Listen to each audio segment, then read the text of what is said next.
Hello बच्चों, स्वागत है आपके अपने परिवार एग्जाम पीक पावर में। मेरा नाम है योगेंद्र और आज के सेशन में हम आपके लिए लेकर आ चुके हैं मोस्ट इम्पोर्टेंट क्वेश्चंस जो कि आपके एग्जाम में पूछे जाएंगे। तो चलिए आज के सेशन में हम लोग देखने वाले हैं। तो समस्या केंद्रित दृष्टिकोण से, यहाँ पे डबल से है, समस्या केंद्रित दृष्टिकोण से तनाव का सामना कैसे किया जा सकता है। यानी कि अगर आपका जो समस्या केंद्रित दृष्टिकोण है, इससे हम तनाव का सामना हम किस प्रकार से कर सकते हैं, तो ये क्वेश्चन पूछने का ये इसका मेन मोटिव है। तो चलिए इस क्वेश्चंस को हम लोग समझेंगे बहुत ही इजी लैंग्वेज में, बेहतर तरीके से। तो सेशन को आप लोग कंप्लीट वाच कीजिएगा। और इससे पहले लगभग आपको 15 क्लास अपलोड कर दिए गए हैं इसी पेपर का। अगर आप लोग सीक्वेंस वाइज इस पेपर का कंप्लीट तैयारी करना चाहते हैं तो आप लोग इसी वीडियो के डिस्क्रिप्शन बॉक्स में चले जाइए। वहां पे आप लोगों को प्लेलिस्ट का लिंक मिल जाएगा, तो वहां से जाकर सीक्वेंस वाइज इस पेपर का कंप्लीट तैयारी कर सकते हैं। तो चलिए स्टार्ट करते हैं, जो कि इसका आंसर यहाँ से स्टार्ट हो जाता है। आप लोग प्रयास कीजिएगा कि जिस प्रकार से इस पीडीएफ में पॉइंट बना बना कर लिखा गया है उसी प्रकार से अपने आंसर शीट में भी पॉइंट बना बना कर ही लिखेंगे, समझे ना। तो चलिए सबसे पहले हम लोग देखेंगे इंट्रोडक्शन को, देखेंगे परिचय को समझेंगे। तो समस्या केंद्रित दृष्टिकोण का एक सेकेंड दीजिएगा।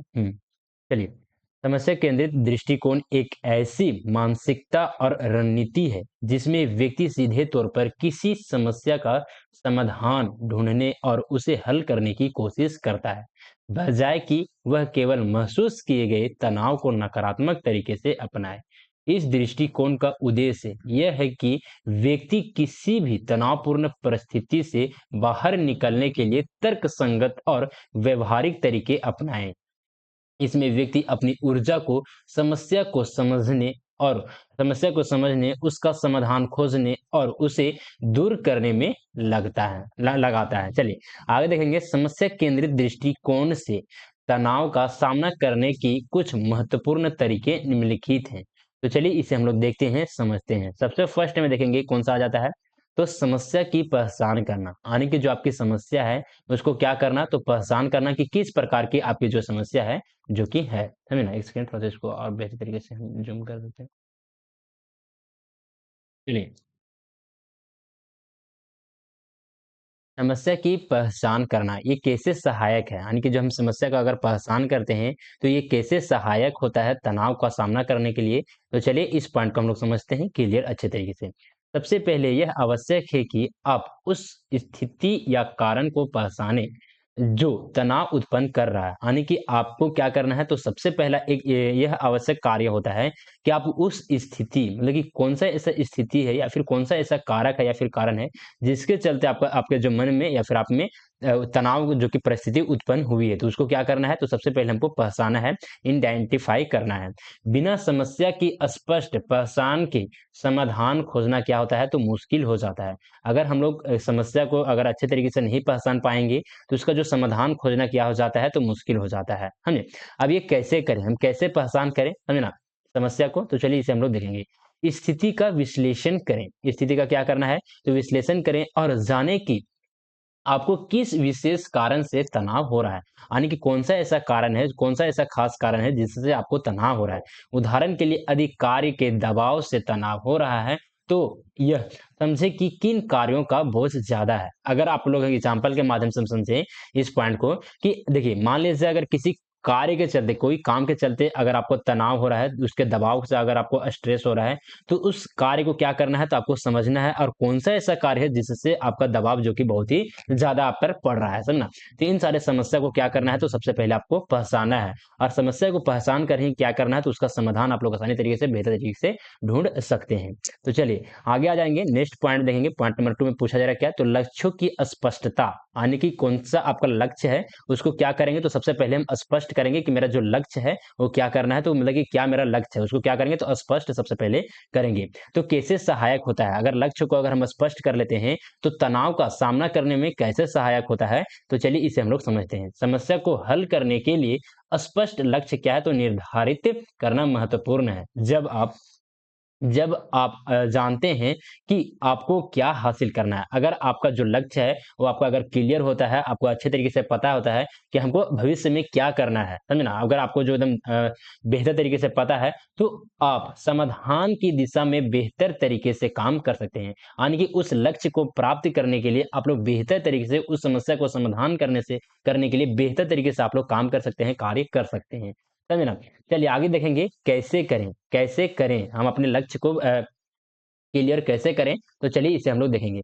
छोटे-छोटे सुलझान सुलझाने योग्य लक्ष्यों को तय करें। यानी कि को मतलब ऐसे-ऐसे लक्ष्य को क्या करना है, तो तय करना है जो कि छोटे-छोटे होते हैं, साथ ही साथ सुलझने योग्य होते हैं। यानी कि जिसको अच्छे तरीके से हम क्या कर सकते हैं, तो सुलझा सकते हैं, उसको अच्छे तरीके से हम लोग हल कर सकते हैं। उन सारे लक्ष्यों को क्या करना है, तो पहले हमको तय करना है। उदाहरण के लिए यदि आपके पास काम का भारी ढेर है, यानी कि आपके पास बहुत ज़्यादा काम है, तो क्या करना है, तो सबसे पहले आपको क्या देखना है कि प्राथमिकता सबसे पहले कौन-सा ऐसा काम है, जिसको हम लोग सबसे सबसे पहले हमको उस काम को करना है। प्राथमिकता के अनुसार उन्हें क्रमबद्ध करें, यानी कि सबसे पहले क्या करना है, तो सबसे जो भी इम्पोर्टेंट है, उसको हमको सबसे पहले करना है। फिर जो भी थोड़ा-सा उससे ज़्यादा उससे थोड़ा-सा कम इम्पोर्टेंट होगा, उसको सेकंड नंबर पे करना है। तो इस प्रकार से क्या करना है, तो प्राथमिकता के अनुसार उन्हें क्रमबद्ध तरीके से कार्य करना है।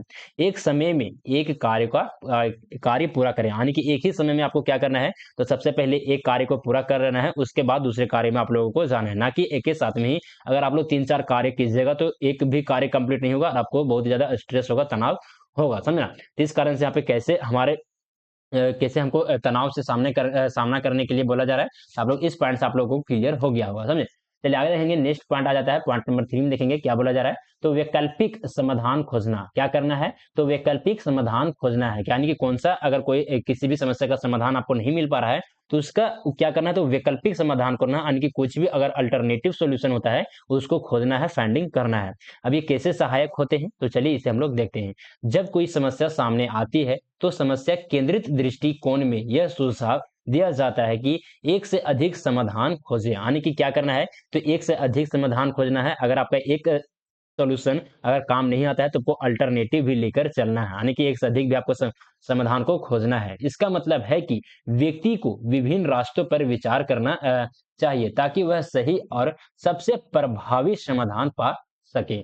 चलिए आगे देखेंगे कैसे करें, तो चलिए इसे भी हम लोग समझते हैं। विभिन्न समाधान पर विचार करें और यह देखें कि कौन-सा तरीका सबसे उपयुक्त है। यानी कि किसी भी समस्या का क्या करना है, तो उसका सॉल्यूशन देना है। सॉल्यूशन आपको अगर 1 मिल जाते हैं, 2 मिल जाते हैं, 3 मिल जाते हैं, यानी कि कितनी भी अगर आप लोग को सॉल्यूशन मिल जाता है, तो इन तीनों सॉल्यूशन में आप लोगों को क्या करना है, तो सबसे पहले हमको देखना है कि कौन-सा ऐसा जो कि सॉल्यूशन है या फिर कौन-सा ऐसा हल है, जो कि सबसे उपयुक्त है और व्यावहारिक है, समझे ना? उदाहरण के माध्यम से समझेंगे, यदि किसी परीक्षा की तैयारी के लिए समय की कमी है, तो आप समय प्रबंधन यानी कि शेड्यूल बनाएँ और शेड्यूल की रणनीतियों, ट्यूशन और अध्ययन समूहों का सहारा ले सकते हैं।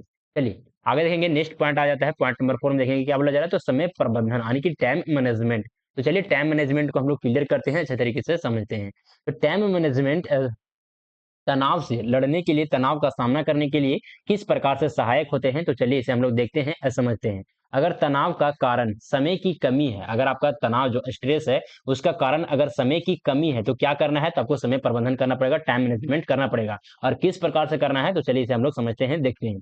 तो प्रभावी समय प्रबंधन करना क्या होता है, तो आवश्यक होता है। यह आपको कार्यों को प्राथमिकता के आधार पर करने में मदद करता है। और तनाव भी क्या करता है, तो कम करता है। अब हम लोग टाइम मैनेजमेंट किस प्रकार से करें, तो चलिए इसे हम लोग देखते हैं, समझते हैं। अपने समय का सही उपयोग करने के लिए एक दिनचर्या तैयार करें, यानी कि क्या करना है, तो आपका जो समय है, सभी व्यक्ति के पास 24 घंटे होते हैं, तो 24 घंटे में कोई व्यक्ति 12 घंटा सोता है, 8 घंटा सोता है, समझे ना? उससे जो भी बच जाता है, जो भी कार्य के टाइम आपके पास बचते हैं, उन सारे टाइम को क्या करना है, तो आपको तैयार करना है, एक शेड्यूल बनाना है कि इतना घंटे हमको ये चीज़ करना है, पढ़ना है, 1 घंटा घूरना है, आधा घंटा किसी से बात करना है, 2 घंटा पढ़ना है, 4 घंटा पढ़ना है, समझे ना? 1 घंटा फ़िल्म देखना है, 1 घंटा वीडियो देखना है, मतलब कि इस प्रकार से आपको क्या करना है, तो दिनचर्या बना लेना है, या फिर कोई भी अगर आपका कार्य होता है, तो आपको शेड्यूल बनाना है, टाइम को मैनेजमेंट करना है, समझे ना? आपको दिन भर में क्या-क्या चीज़ें हमको करना है, तो हमको क्या करना है, सबसे पहले एक शेड्यूल बनाकर एक कॉपी में क्या करना है, तो लाइन बाय हमको लिखना है। इस प्रकार से हम क्या कर सकते हैं, जो आपका हमारा स्ट्रेस है, जो हमारा तनाव है, उसको हम लोग कम कर सकते हैं। कार्यों को प्राथमिकता दें, यानी कि कौन सा ऐसा कार्य है जो कि हमें सबसे पहले करना चाहिए, कौन सा ऐसा कार्य है जो कि सबसे प्रमुख है, आवश्यक है, उसको सबसे पहले हमको करना है। यह सुनिश्चित करें कि आप समय पर कार्य पूरा करें, यानी कि आपको ये भी करना है कि आपको जब भी अगर आप दिनचर्या बनाते हैं, शेड्यूल बनाते हैं, तो आपको ये भी उस दिनचर्या में मेंशन करना होगा कि हमको आज दिन भर में अगर मिनिमम अगर 8 आवर भी टाइम मिलता है, समझे ना? तो 8 आवर में 8 घंटे में जितने भी कार्य होते हैं हमारे हमारे जितने भी समय होते हैं, उस समय में ही क्या करना है, तो हमको खत्म कर देना है सभी कार्य को, समझे ना? यानी कि यह सुनिश्चित करें कि आप समय पर सभी कार्य को क्या कर सकते हैं, तो पूरा करें। इस प्रकार से भी आपको दिनचर्या को तैयार करना है। उदाहरण के माध्यम से समझेंगे, कार्यों को छोटे-छोटे छोटे हिस्सों में विभाजित कीजिए, विभाजित करना यानी कि बाँटना। समय सीमा तय करना, यानी कि आपको अगर कोई भी कार्य होता है, उसको हम लोग सिर्फ़ मात्र हमको 2 घंटा ही सिर्फ़ करना है। ऐसा नहीं कि कोई कार्य अगर हमको करने में मज़ा आ रहा है, तो उसको हम धीरे-धीरे 3 घंटा कर लें और कोई ऐसा कार्य तो जो थोड़ा-सा भी टफ लग रहा है तो उसको 2 घंटा की जगह पर हम 1-1 घंटा कर दें। इस प्रकार से नहीं, आपका जो भी क्या करना है, तो समय सीमा निर्धारित करना है कि हमको 2 घंटा इस यह कार्य को करना है तो फिर करना है। और नियमित अंतराल पर क्या करें, तो ब्रेक लें। यानी कि आपको क्या करना है, तो समय-समय पर 1 घंटा अगर कार्य कर लिए तो आपको 5 मिनट या फिर 10 मिनट आपको क्या करना है, तो ब्रेक भी लेना है। समझ रहे? इस प्रकार से आपको नियमित अंतराल में भी क्या करना है, तो ब्रेक लेना है आपको, आराम करना है, समझे? तो चलिए आगे आ जाते हैं, नेक्स्ट पॉइंट देखेंगे, पॉइंट नंबर 5 में देखिए क्या बोला जा रहा है, तो समस्या का समाधान करने के लिए समर्थन प्राप्त करने, यानी कि क्या करना है, अगर आपका किसी प्रकार का कोई भी समस्या होता है, उसका समाधान करने के लिए क्या करना है, तो समर्थन प्राप्त करें, यानी कि किसी भी व्यक्ति से क्या करना है, किसी भी व्यक्ति, प्रियजनों, अपने दोस्तों से क्या करना है, तो हेल्प माँगना है, मदद माँगना है, समझे? तो चलिए देखते हैं कैसे सहायक होता है तनाव से यह सामना करने के लिए। तो कई बार अकेले समस्या का समाधान करना क्या होता है, तो मुश्किल हो जाता है। ऐसे में परिवार, दोस्त, सहकर्मी यानी कि जो भी आपके सहकर्मी होते हैं, पेशेवरों से मदद प्राप्त करना तनाव को कम कर सकता है और समाधान की दिशा में आगे बढ़ाने में मदद करता है। अगर किसी प्रकार कोई भी अगर आपके पास स्ट्रेस होता है, तनाव होता है, तो क्या करते हैं, अगर उस स्ट्रेस, उस तनाव को जो भी समस्या होता है, जिसके कारण से आपके पास तनाव उत्पन्न हुआ है आपके पास, समझे ना आपको? तो उस समस्या को क्या करना है, तो आपके जितने भी परिवारजन होते हैं या फिर जिससे आप लोग बेहतर तरीके से बात कर पाते हैं, दोस्त, सहकर्मी या फिर कोई भी वैसे समस्या जिसके जो एक्सपर्ट होते हैं, उससे क्या करना है, तो आपको बात करना है, उससे मदद माँगना है। और अगर आप लोग मदद माँगते हैं, तो उससे क्या होता है, तो जो भी उस समस्या होता है, उसका समाधान के लिए आपको एक दिशा आगे बढ़ने में मदद मिलती है। अब चलिए देखते हैं कैसे करें, कैसे मदद माँगे? अगर आपको लगता है कि आप किसी समस्या को अकेले हर हल नहीं कल कर पा रहे हैं, तो मदद माँगने में हिचकिचाएँ नहीं। आप अपने करीबी दोस्त से सलाह ले सकते हैं या किसी सलाहकार से मार्गदर्शन प्राप्त कर सकते हैं। चलिए, आगे देखेंगे, नेक्स्ट पॉइंट आ जाता है, पॉइंट नंबर 30 को समझेंगे, समस्या को छोटे हिस्सों में विभाजित करें। अगर आपके पास समस्या आता है, कोई बड़ा समस्या आ जाता है, तो उसको क्या करना है, तो छोटे-छोटे हिस्सों में क्या करना है, तो विभाजित करना है। तो चलिए, किस प्रकार से ये कैसे सहायक होता है, तो बड़ी समस्या को छोटे हिस्सों में विभाजित करना तनाव को कम करता है, क्योंकि यह आपको महसूस होने वाली जो दबाव होता है, जो तीव्रता होती है, वो क्या करती है, तो घटाती है। दबाव की तीव्रता को क्या करती है, तो घटाता है। अब यह कैसे करता है? एक बड़ी समस्या को छोटे व आसानी से सुलझाएँ सुलझाए एक बड़ी समस्या को छोटे आसानी से सुलझाए जाने वाले हिस्सों में विभाजित करें। अगर कोई भी आपके पास समस्या होता है, तो आपको क्या करना है, तो छोटे-छोटे में उसको विभाजित करना है। यानी कि ऐसा इतना छोटा आपको करना है ना, कि उसको आसानी तरीके से हम लोग क्या कर सकते हैं, उसको सॉल्व कर सकते हैं, उसको सुलझा सकते हैं। इस प्रकार से उसको क्या करना है, तो विभाजित करना है, उसको बाँटना है। उदाहरण के लिए माध्यम से हम लोग समझेंगे, यदि आपको किसी परियोजना पर काम करना है, तो इसे छोटे-छोटे कार्यों में विभाजित करें और एक समय में एक कार्य पर ध्यान केंद्रित करें। अब चलिए आगे देखेंगे, नेक्स्ट पॉइंट आ जाता है, पॉइंट नंबर 7 में देखेंगे, आत्म-संवेदनशीलता और आत्म-निर्णय किस प्रकार से है? तो चलिए इसे हम लोग देखते हैं, ये कैसे सहायक है। तो आत्म-संवेदनशीलता से आप अपनी मानसिक स्थिति और अपनी प्रतिक्रिया को समझ सकते हैं। आत्म-निर्णय से आप यह तय कर सकते हैं कि किस तरह से समस्याओं का समाधान किया जाए, जिससे तनाव कम हो सके। अब चलिए आगे देखेंगे कैसे करें? कैसे करें? तो अपने विचारों और भावनाओं पर ध्यान दें, स्थिति के प्रति अपने दृष्टिकोण और प्रतिक्रियाओं को समझें। जब आप जानते हैं कि आप किस तरह से प्रतिक्रिया कर रहे हैं, तो बेहतर तरीके से समाधान पर विचार कर सकते हैं। अब चलिए आगे देखेंगे, नेक्स्ट पॉइंट आ जाता है पॉइंट नंबर 8 में देखेंगे, समाधान की दिशा में कार्यवाही करें। यानी कि क्या करना है, तो समाधान यानी कि आपको जो भी समस्या होता है उसको समाधान करने की दिशा में क्या करना है, तो कार्रवाई करना है, यानी कि कार्य करना है। तो चलिए, समस्या के समाधान की दिशा में सक्रिय रूप से काम करना तनाव को कम करता है, क्योंकि यह व्यक्ति को अपनी स्थिति पर नियंत्रण महसूस कराता है।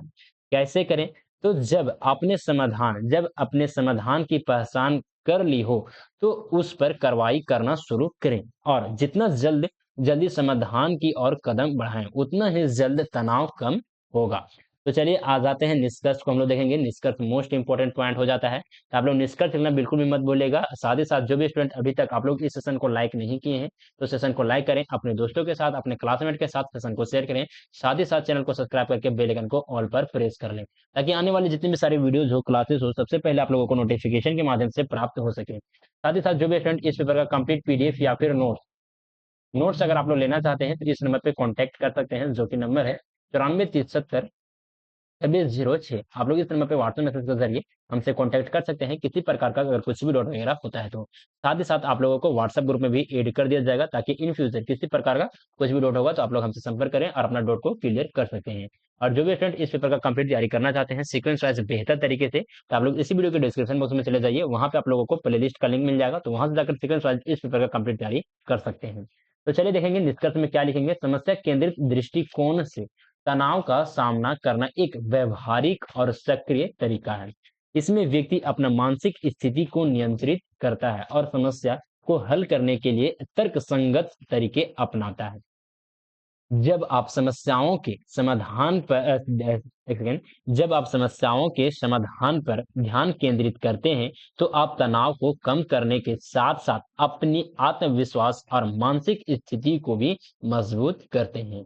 तो चलिए, आप लोगों को ये सेशन कैसा लगा? प्लीज़ आप लोग हमें कमेंट के माध्यम से अपना फीडबैक ज़रूर दीजिएगा, और सेशन को आप लोग लाइक करना बिल्कुल भी मत भूलिएगा, क्योंकि अगर आपके लिए हम इतना मेहनत करते हैं, तो आप लोग सेशन को ज़रूर लाइक कीजिए, शेयर कीजिए, और चैनल को सब्सक्राइब करके बेल आइकन को ऑल पर प्रेस कर लीजिए, क्योंकि यहाँ पे देखिए बहुत सारे इंपॉर्टेंट क्वेश्चन जो कि दो चार और इंपॉर्टेंट क्वेश्चन बच जाते हैं, तो आप लोग को सीक्वेंस वाइज इस प्रकार के इंपॉर्टेंट क्वेश्चन आप लोग को करवा दिया जाएगा, ताकि एग्जाम से पहले आप लोगों को बेहतर तैयारी करा दिया जाए, समझे ना। और प्लेलिस्ट को आप लोग कंप्लीट वॉच कर ही लीजिएगा, प्लेलिस्ट का लिंक आपको इसी वीडियो के डिस्क्रिप्शन बॉक्स में दिया गया है। प्लेलिस्ट में लगभग आपको लोगों को 20 क्लास दिए जाएंगे। अगर आप लोग 20 क्लास को अगर कंप्लीट वॉच कर लेते हैं, तो एक भी क्वेश्चन ऐसा नहीं होगा कि आप लोग एग्जाम में छोड़कर आइएगा, समझे ना। तो 20 के 20 क्लास आप लोग कंप्लीट वॉच कर लीजिएगा। अगर प्लेलिस्ट का लिंक नहीं मिलता है, तो आप लोग इस नंबर पे कांटेक्ट कीजिए, आप लोग को लिंक शेयर कर दिया जाएगा व्हाट्सएप मैसेज के ही जरिए, समझे ना। तो चलिए सेशन को यहीं पर एंड अप करते हैं, मिलते हैं आप लोग अगले सेशन में, तब तक के लिए जय हिंद, वंदे मातरम।